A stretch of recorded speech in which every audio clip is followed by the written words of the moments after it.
Hey again, folks. Bob here at Average Technician, Above Average Life. How y'all doing?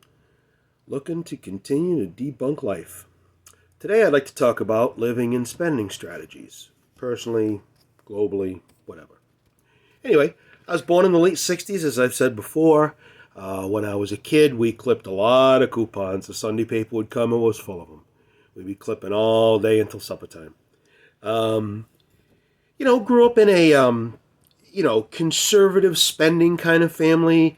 Kind of a, I don't want to get political. I don't want to get political on this channel, but kind of like a, middle of the road / conservative, which seemed to be a pretty good way to grow up. Nothing crazy, but other family members, to conservative Republican, all the way to a conservative Democrat. Neither side very extreme. Not bad, had a gamut of growing up. Saw the both sides and in between. And, kind of an in-between, middle-of-the-road kind of libertarian thinking kind of guy myself. So, as far as spending strategies, living strategies and stuff, you got to try to keep your spending down. You got to try to keep the credit card stuff under control. I only keep one credit card.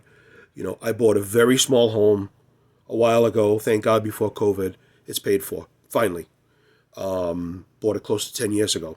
Paid it off in half the time. Very happy. Bought a very dependable late model car. Not too late model. You don't want too much technology. It's just, it's crappy. I don't like the real late technology in a car. I don't have any monthly bills. I don't have any credit card debt at all. Nothing. Just my monthly bills. The lights, the heat, etc. That's all I have. Like I said, I really, grew up in a frugal way, and I think that's a good thing. I don't think that's a bad thing in any way, as long as, again, it's not too extreme.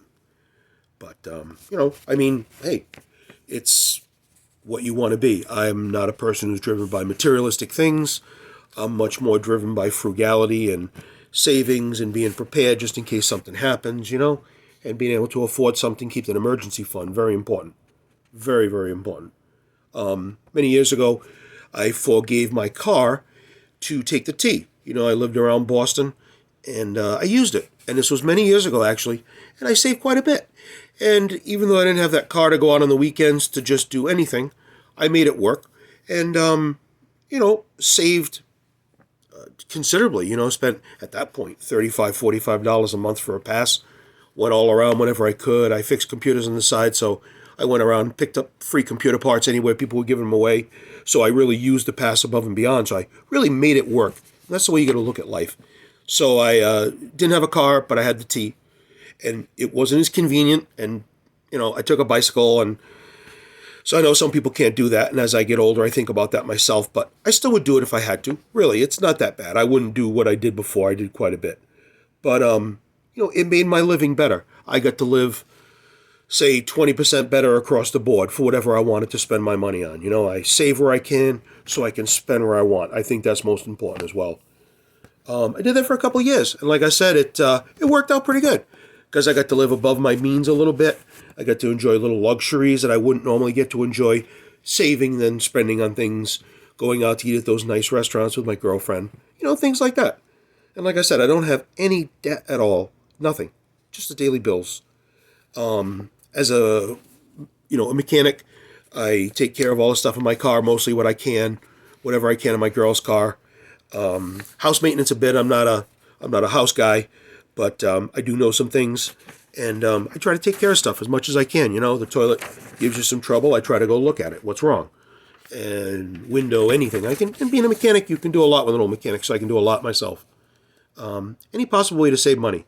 It helps your bottom line. It helps your dollar go further.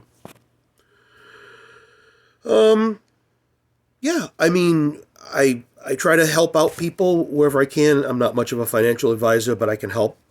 Have any questions, comments, talk to me. Cars, computers, I fix them. Let me know. I can help. I'm no Scotty Kilmer, but, from time to time, I don't mind helping out. I make my own lunches. I brew my own coffee. I try to eat well, like you might have heard in my previous video, health and wellness stuff.